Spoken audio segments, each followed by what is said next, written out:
Pues muy buenas tardes, mis queridas hermanas y hermanos, y mi querido señor obispo de esta iglesia. Para mí es un regalo de Dios y también para mi presbiterado y mi visión el poder estar en esta diócesis donde hay tanta semilla de mártir y supongo que habrá una gran cosecha de cara al futuro. En el tema que voy a tratar es el de estas jornadas, el perdón y la alegría de los mártires.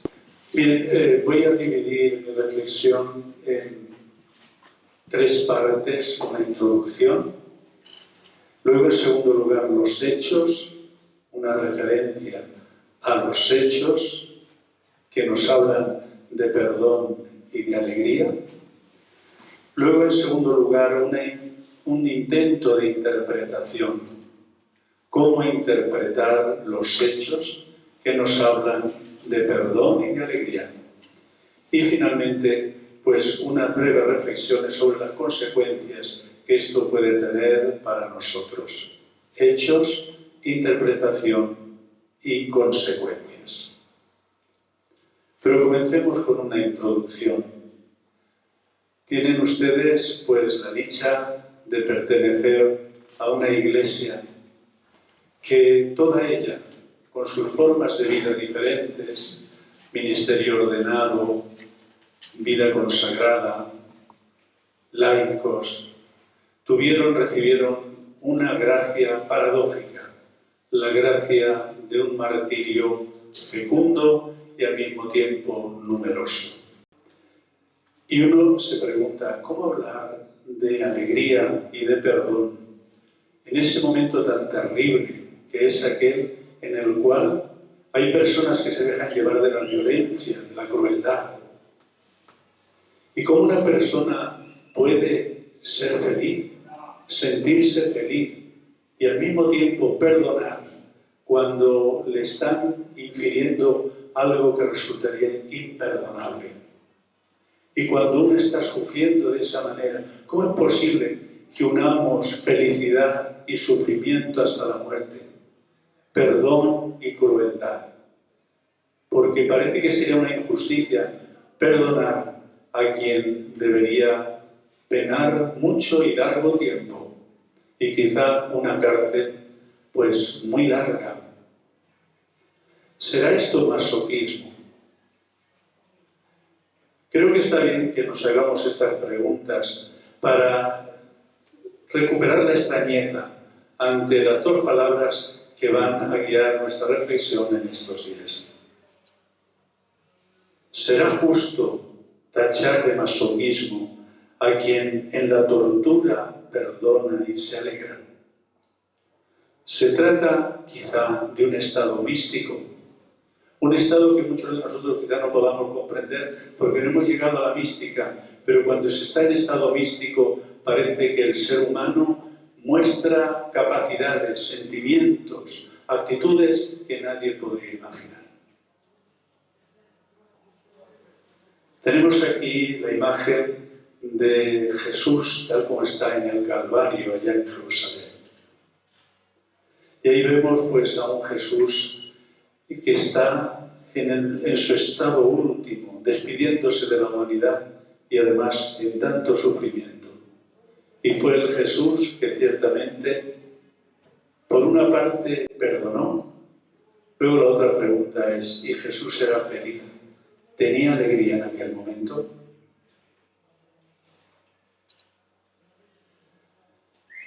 Quisiera también hacer de introducción dos menciones. La mención de una gran filósofa política, de la política, Hannah Arendt.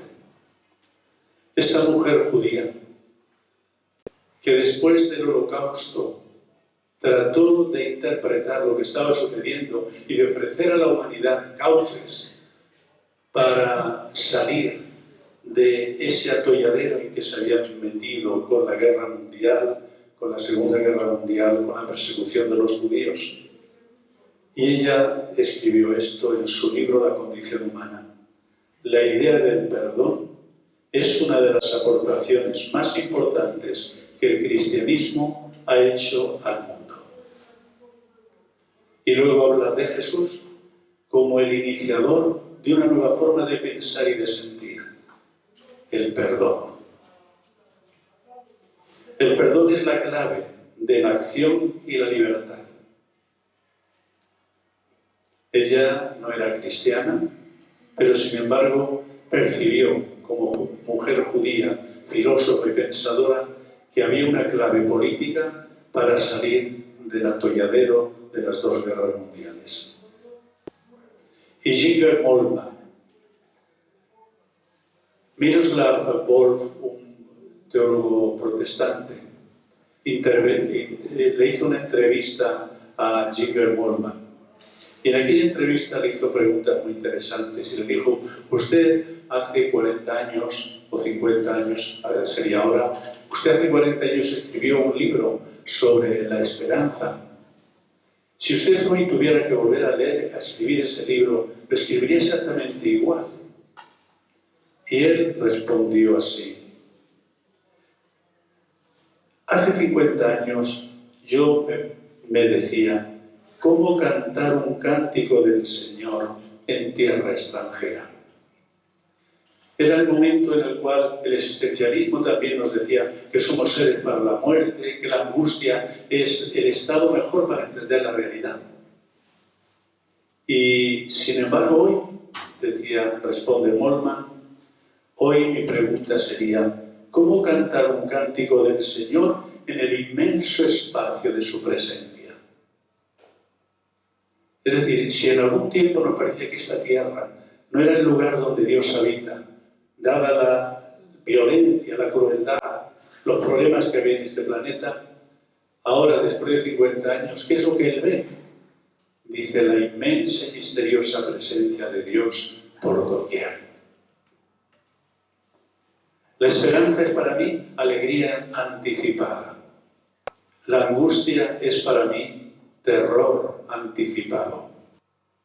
Y por eso, allí donde siento la presencia de Dios, mi corazón se eleva.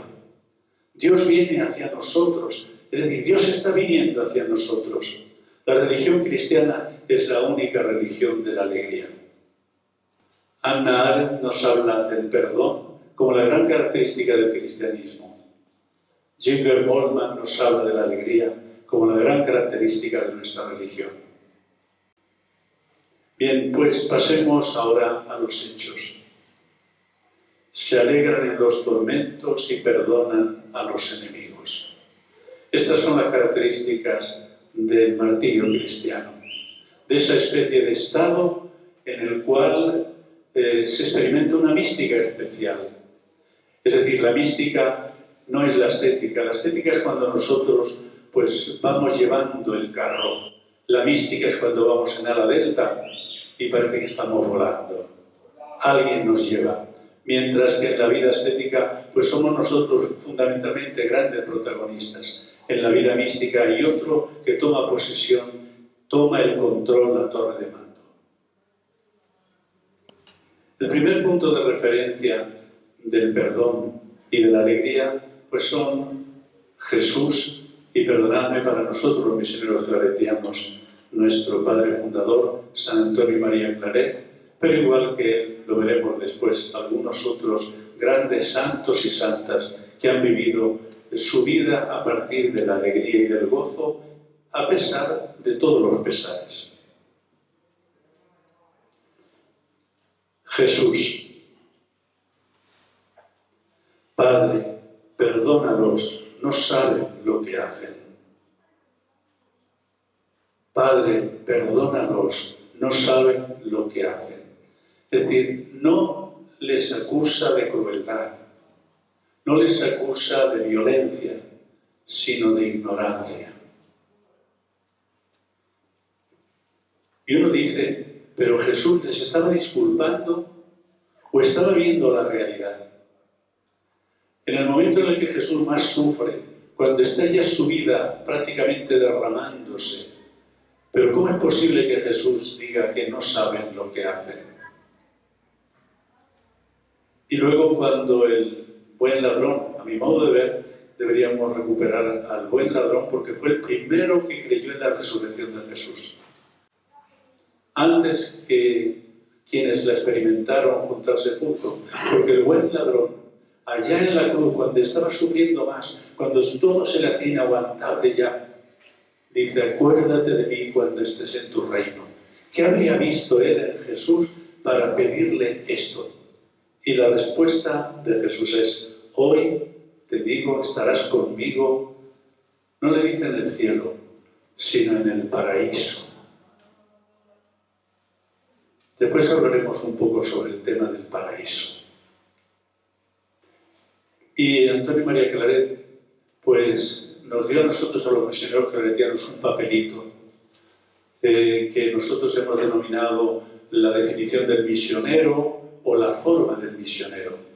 Y en aquel papelito nos puso unos cuantos verbos. Solo quiero recordar los verbos: arder, arredrarse, gozarse, abrazar, alegrarse, seguir, imitar a Jesús, sufrir, y luego otro verbo que no está ahí, pero que él lo vivió fundamentalmente en su vida, fue perdonar.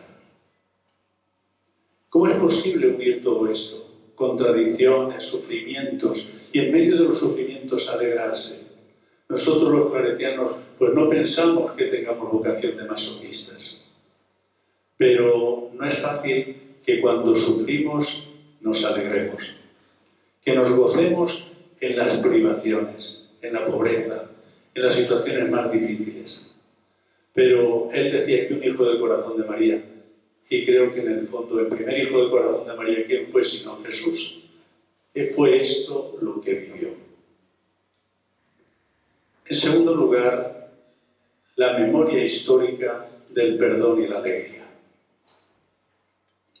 También nosotros los cristianos tenemos una larguísima memoria histórica. Tenemos actas de martirio, tenemos también nuestros mártires de Barbastro, y solo vamos pues a hacer unas pequeñas tomas de lo que las actas del martirio nos dicen y lo que nos dice también la memoria de nuestros mártires de Barbastro. Las actas de los mártires. Bueno, Flavio Josefo, que como sabemos era un gran historiador judío, pero en Roma, él cuando escribe sus antigüedades, del pueblo judío, y después el tema de las guerras también, él nos habla también de los grandes personajes del Antiguo Testamento y sobre todo presenta su muerte como una muerte llena de nobleza. ¿Y en qué consiste la nobleza? Pues en que la muerte de los mártires o la muerte de los grandes personajes del Antiguo Testamento fue una muerte que de verdad es admirable. Y él, para darle ese carácter de admiración, dijo que, por ejemplo, Isaac, cuando supo que su padre lo quería sacrificar a Dios, que Isaac estaba lleno de alegría. Cosa que hoy nadie interpretaría así.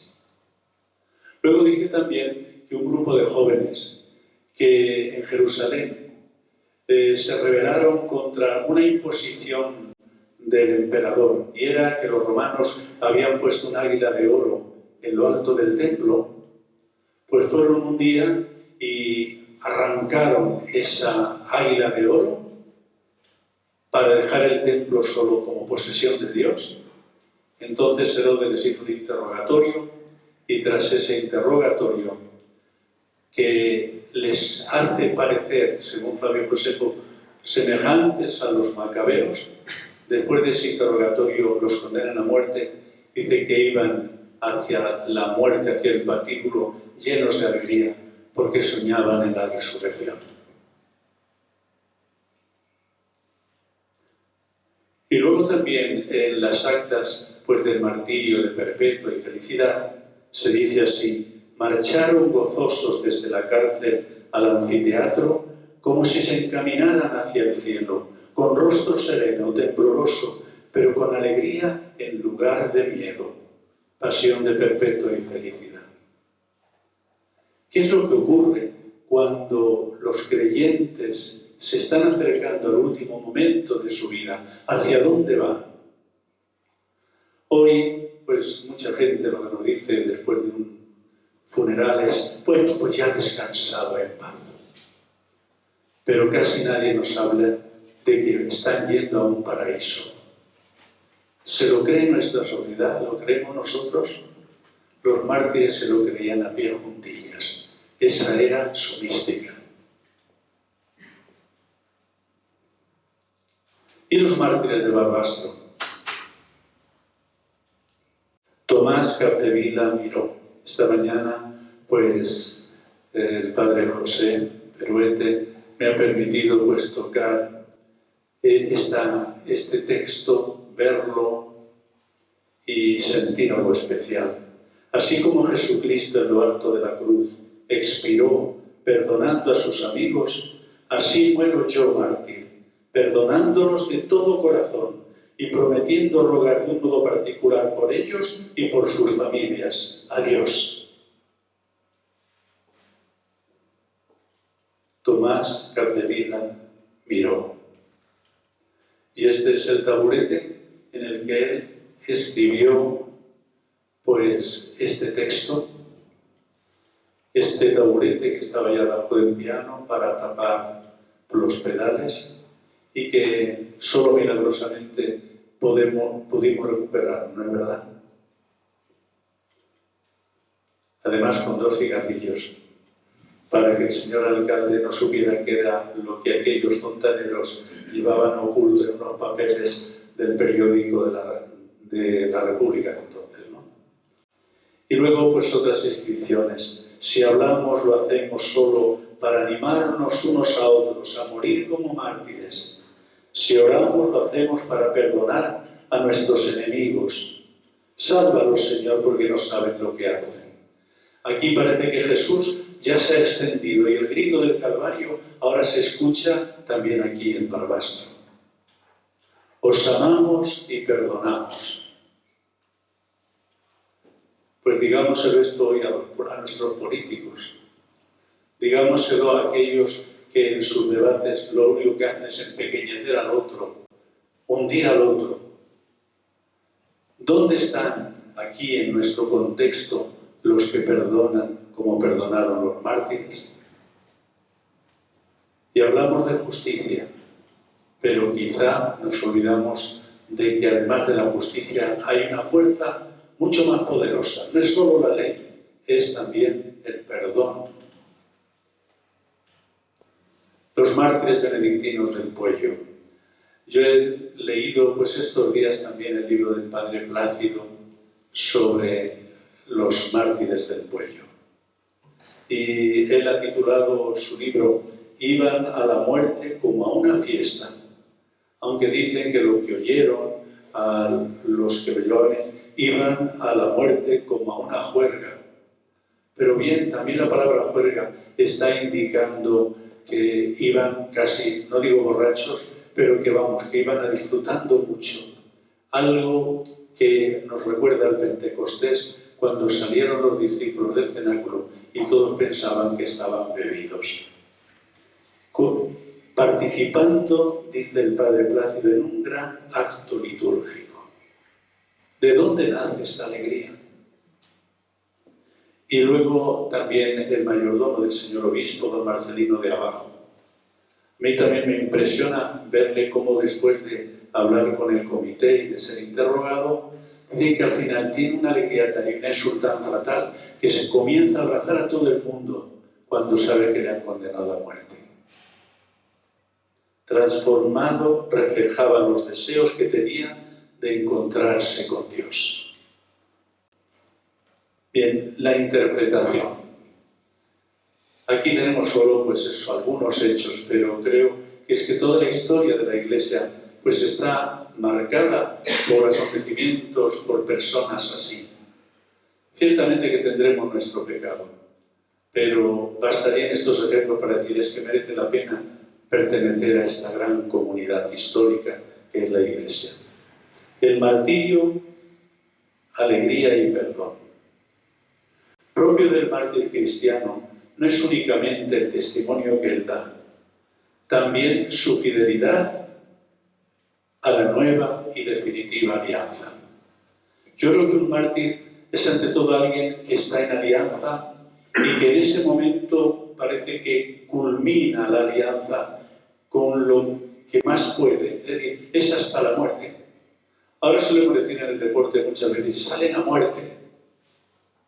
No es verdad que salgan a muerte, pero bueno, queremos decir con esto que lo dan todo. Pues el martirio es el momento en el cual a muerte en la alianza, pase lo que pase, para ratificar la alianza para siempre. Sangre derramada, la sangre de la alianza. Por esto el martirio tiene muchas características eucarísticas. Martirio es verbo, no un sustantivo. Ricardo Arjona, cantante, cantautor guatemalteco, pues compuso esta canción que quizá conocéis, Jesús es verbo, no sustantivo. Yo la he escuchado bastantes veces, uno la escucha muchas veces y siempre te evoca algo, siempre te inspira.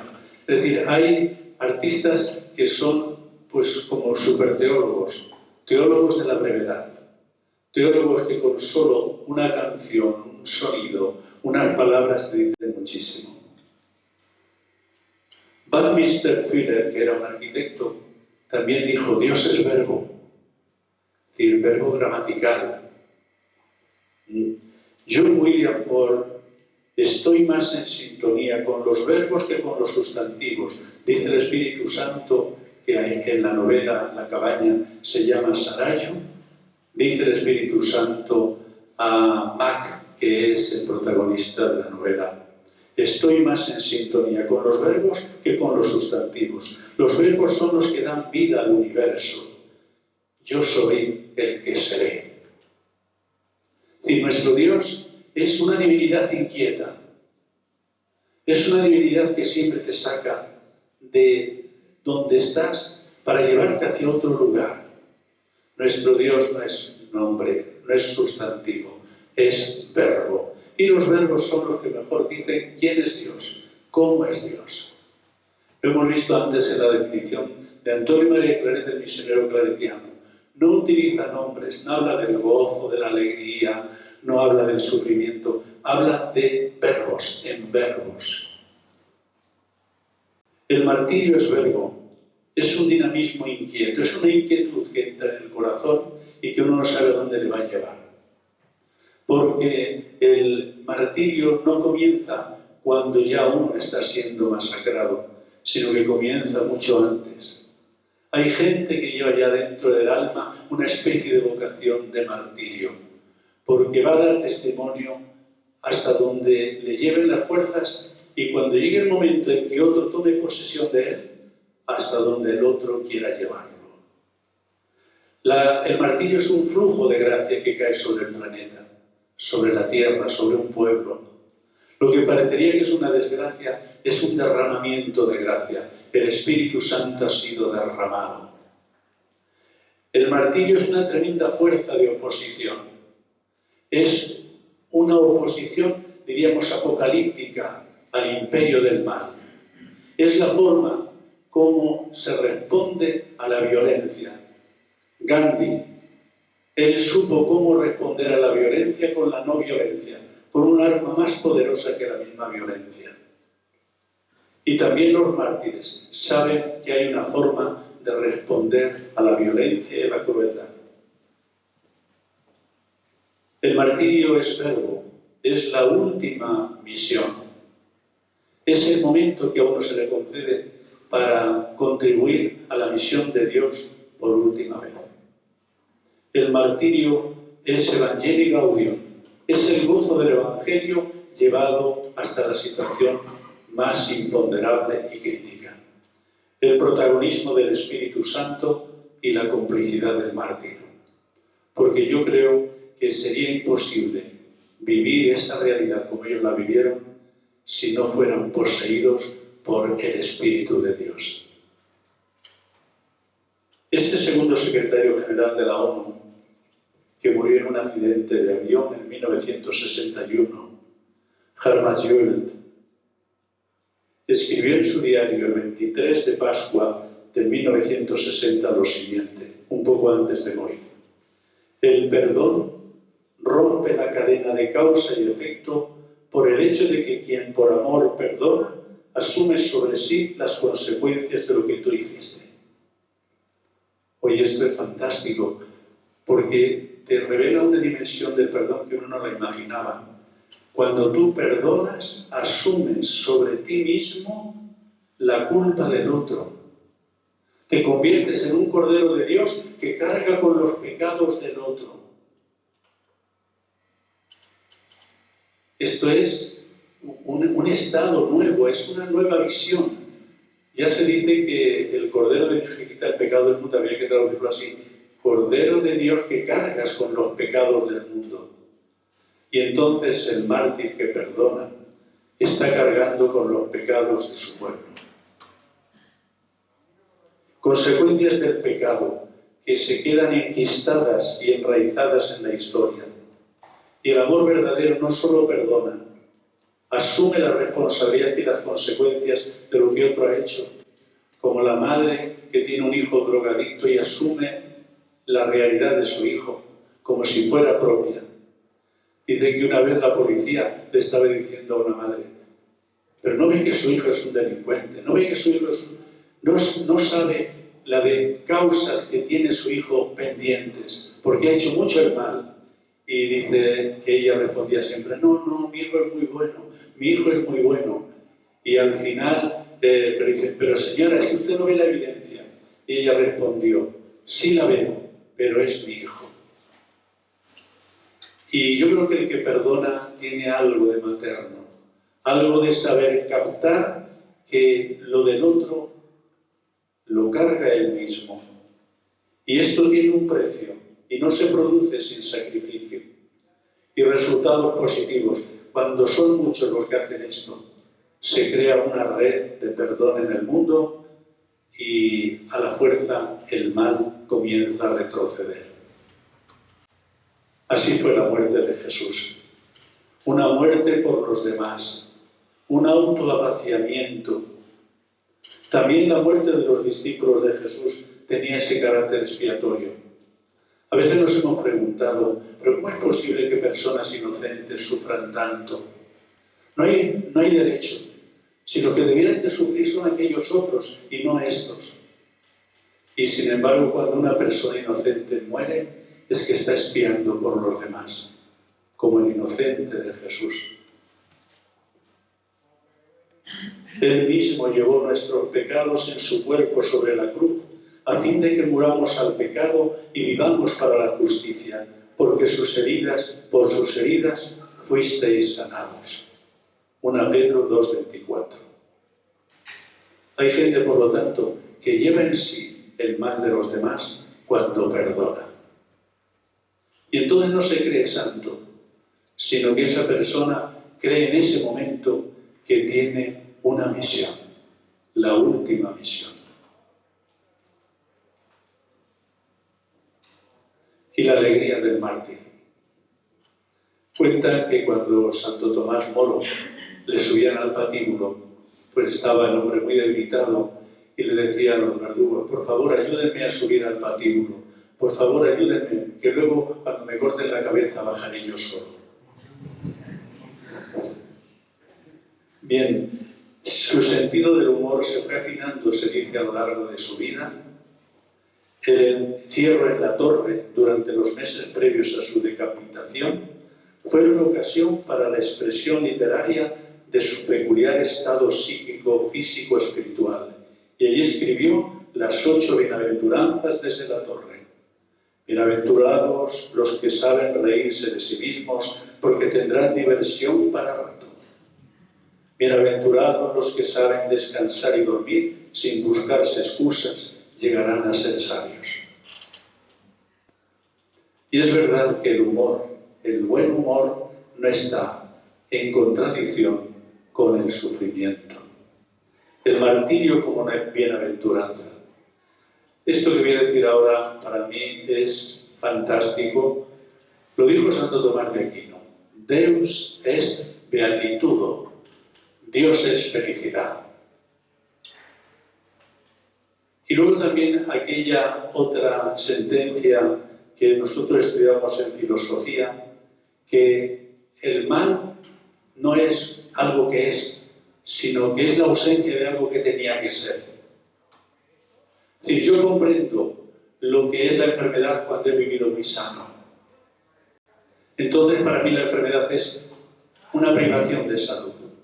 Cuando yo he experimentado la alegría, entonces voy a saber lo que significa la soledad y el sufrimiento y la tristeza. Yo antes estaba tan alegre, pero ahora estoy tan triste. La tristeza no existe, lo que existe es la privación de alegría. Y cuando Santo Tomás dice que Dios es felicidad, está diciendo que hemos sido creados por la felicidad, que hemos sido creados para ser felices y que hemos sido creados en la felicidad. Y que el ser humano, cuando es más humano, es cuando es feliz. Y vio Dios que todo era bueno y bello. La tristeza es posterior.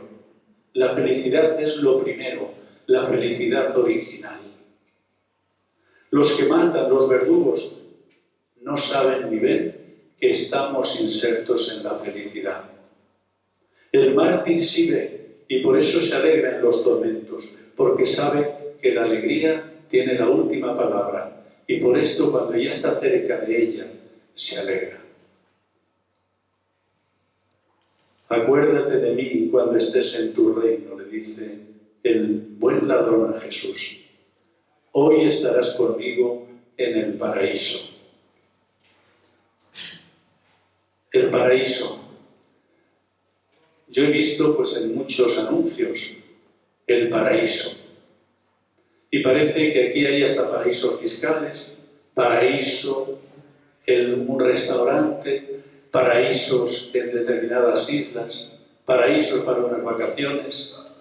¿Por qué tendremos tanta ansia del paraíso aquí abajo y tan poca del paraíso allá arriba?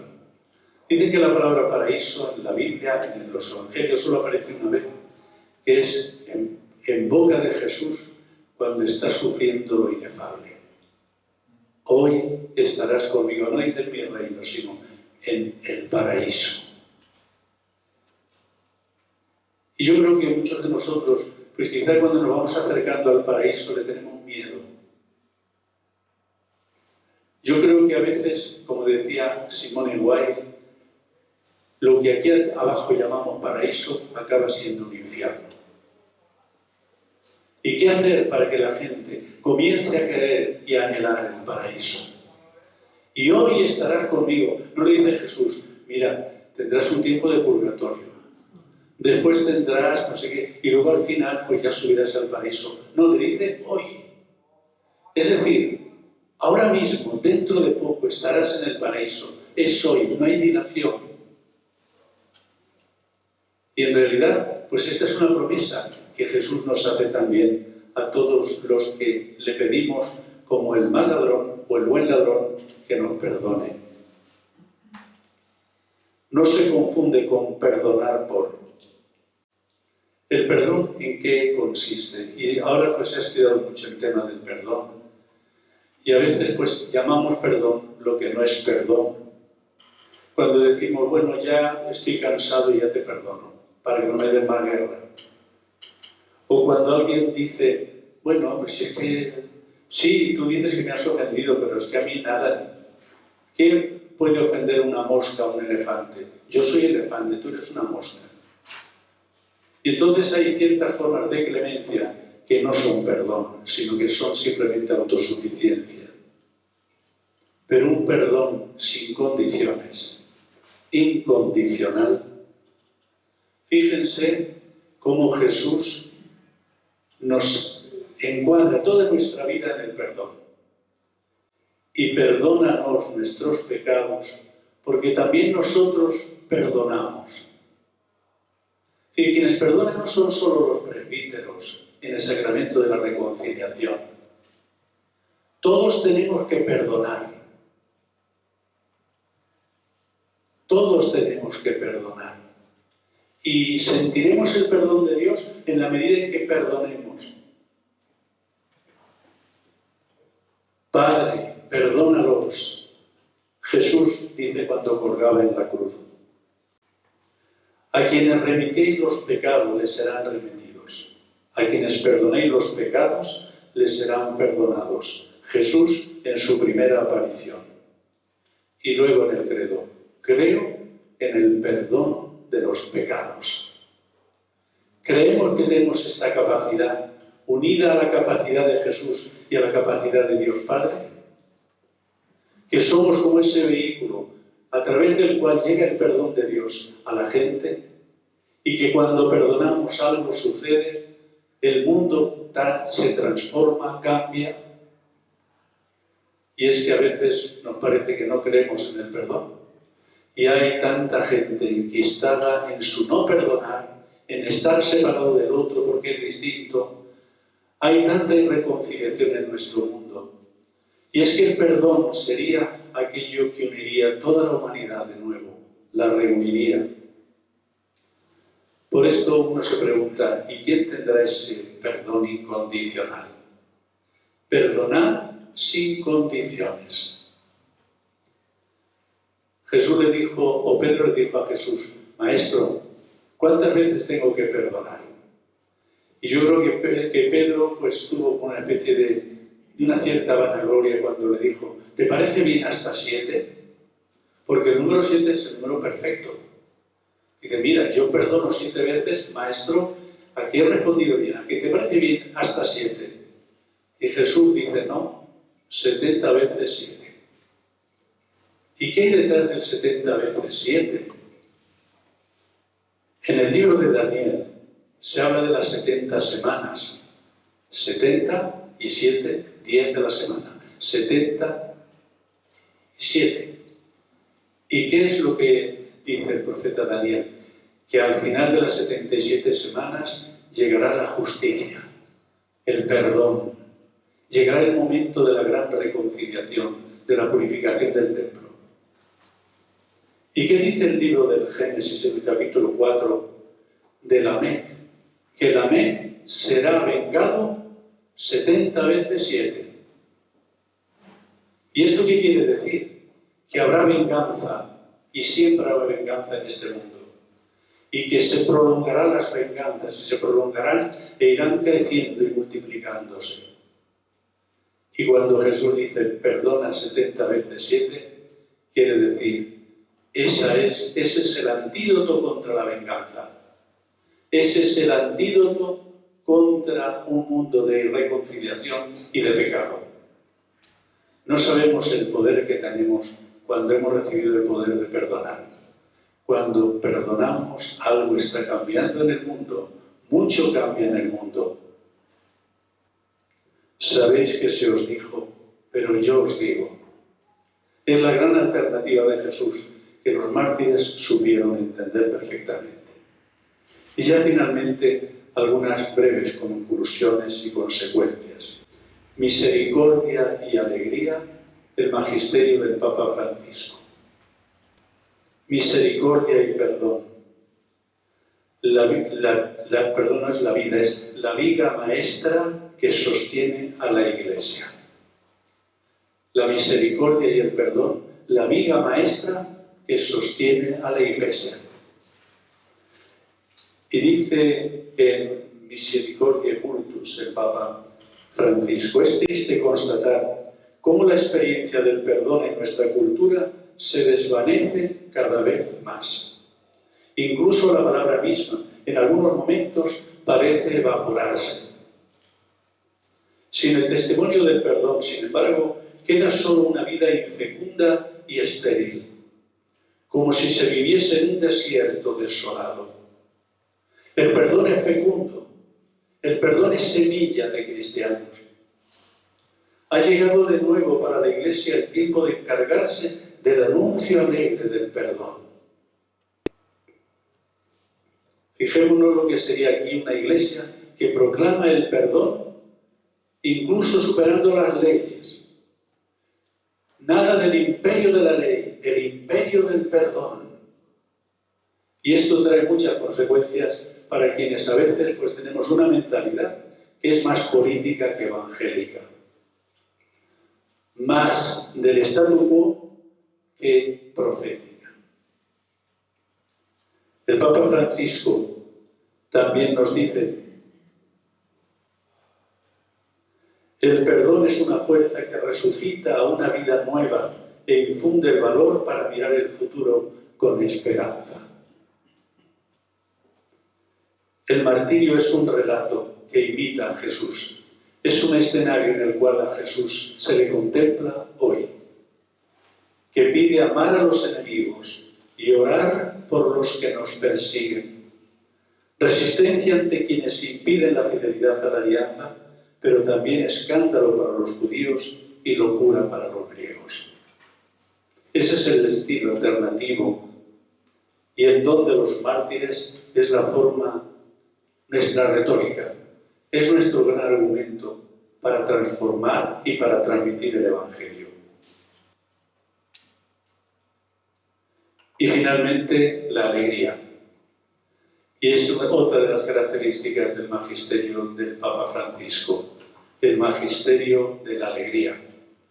Ahora ya pues también se quiere hablar de la teología de la alegría, la religión de la alegría, la iglesia particular de la alegría. ¿Y qué es lo que el Papa Francisco nos ha ido dando como semillas para nuestra transformación? El gozo del Evangelio, Evangelii Gaudium. La alegría del amor, Amoris Laetitia. La alegría de la verdad, Veritatis Gaudium. Alegraos y exultad, la última exhortación apostólica sobre la santidad. Vida cristiana y realidad del martirio nos indica dónde está la Iglesia. Pues ya con esto, queridos hermanos, hermanas, pues acabo mi reflexión y también con una súplica al Espíritu, que se derrame en nosotros como misericordia, amor, perdón, y que se derrame en nosotros como una inaguantable alegría que nos haga superar todo.